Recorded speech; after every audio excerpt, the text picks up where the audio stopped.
নমস্কাৰ বন্ধু বান্ধৱীসকল, আটাইকে নতুন বছৰৰ শুভেচ্ছা জনাইছোঁ আৰু আজি মোৰ প্ৰথম ভিডিঅ'টো আপোনালোকলৈ আগবঢ়ালোঁ। আশা কৰোঁ আপোনালোকে ভিডিঅ'টো চাই ভাল পাব। তেন্তে আহক ৰেচিপিটোৰ মাজলৈ আগবাঢ়োঁ।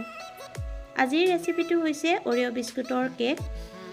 ইয়াৰ বাবে 4খন অৰিঅ' বিস্কুট ল'ব লাগিব আৰু জোখমতে গাখীৰ দি ভালকৈ প্ৰথমতে মিহলাই ল'ব আৰু তাত এচামুচ ময়দা দি দিব, এচামুচ সোৱাদমতে চেনি দিব, দি আটাইখিনি ভালকৈ মিহলাই ল'ব আৰু এচিকুট বেকিং পাউডাৰ দি দিব। এতিয়া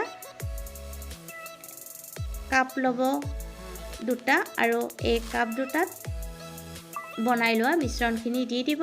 কাপ 2টা অকণমান তেল সানি ল'ব আৰু ভালকৈ থপথপাই দিব আৰু মাইক্ৰ'ৱেভত 30 ছেকেণ্ডৰ কাৰণে বেক হ'বলৈ দিব আৰু 30 ছেকেণ্ডতে আপোনালোকৰ সফ্ট অৰিঅ' বিস্কুটৰ কেক ৰেডি হৈ যাব।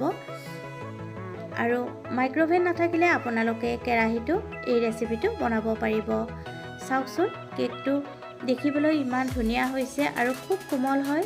এইটো কেক আপোনালোকে নিশ্চয় এনেকৈ বনাব আৰু সৰু সৰু ল'ৰা ছোৱালীক আপোনালোকে এই ৰেচিপিটো টিফিনতো পটাপট বনাই দিব পাৰিব। ৰেচিপিটো ভাল লাগিলে ভিডিঅ'টোত লাইক, কমেণ্ট, শ্বেয়াৰ আৰু চেনেলটো ছাবস্ক্ৰাইব কৰিব। পুনৰ উপস্থিত হ'ম।